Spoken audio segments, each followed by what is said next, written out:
problema dyan, pag walang OR sa rasya. Buti nagbalik na sila, di ba? O Jovi, now we're on sidetracked again.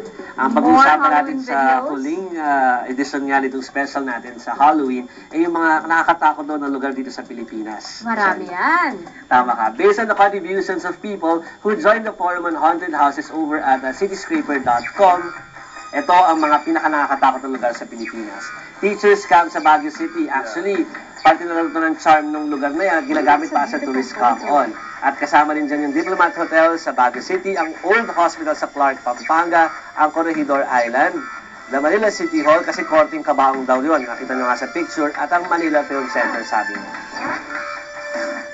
If you still can't get over ghost stories, head on over to your ghoststories.com. We have testimonials even from the Philippines.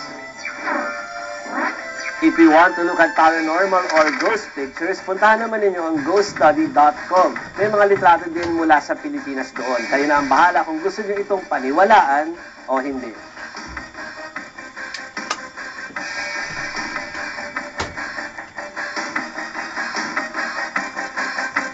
Ito naman, Cherry, yung pinag-usapan nga natin kahapon, yung duda mo sa isang video na pinalabas natin. Sa elevator. No? Sa elevator. A very helpful viewer for ditong ating programa na 10, Mr. Tom Encarnacion, emailed us to shed light on the elevator ghost video we aired last night.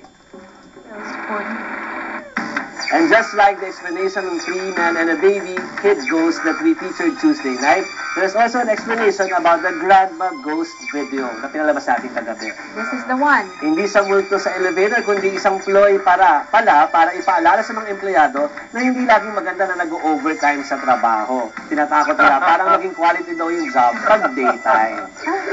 So, thank you, Tom. Let's look at this, let's look at this room. Ito yun.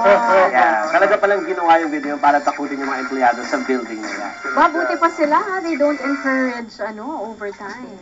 Kasi Quality of life, go home to your family. Go home to your family, tapos yung productivity mo, nandun lang talaga sa daytime. At mas mababa ang binabayad ng mga Saka kuryente. Tama. Mga tipid sila ng kuryente. Ito naman tayo sa portion kung ang mamimili ng video ay ang ating makasamahan sa newsroom. So mabuti ba, panoorin natin, mukhang gugulatin tayo ngayon sa area. Yeah, hindi po pinapapasok si Jovi kanina sa editing. None of us can see this. And it's really a surprise and it's our first time to see it.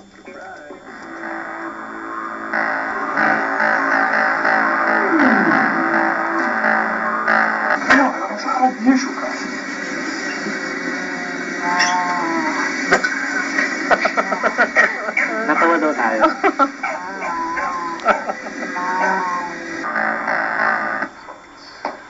Hindi natin pinalabas mo noon.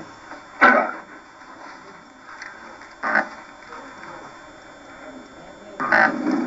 Pinalabas sa tabi niya. Mas estás bem?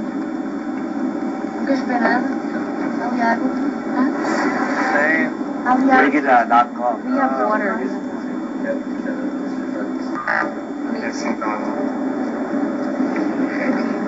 May nakita sila? Estão a ver ali? Sim. Ali ao fundo?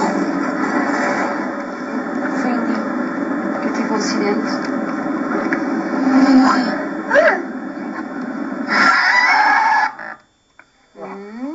Ano yun? Okay. Ano naman ito?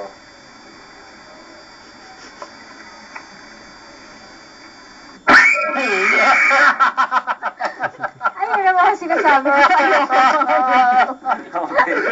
So, syempre, for the record, guys, no, natawa kami. Hindi kami natakot. So, if you have links that will prove if some internet videos and photos are true or just a hoax, email us at 10@tv5.com.ph or join the 10 Evening News group over at Facebook. Keep on sending those links and salamat. Pero thank you pa rin sa staff. Sorry. Thank you, thank you. Yeah. That was exciting. It was a good one. Yan yung mga ayoko binubuksan in the middle of the night, di ba? Yung biglang ganyan. But at least it's not real. Next to our countdown. The biggest oil price rollback ever. And prayers go out for Jok Volante. Also, find out kung anong sakit ni Volante at binisita nga ba siya ni FG.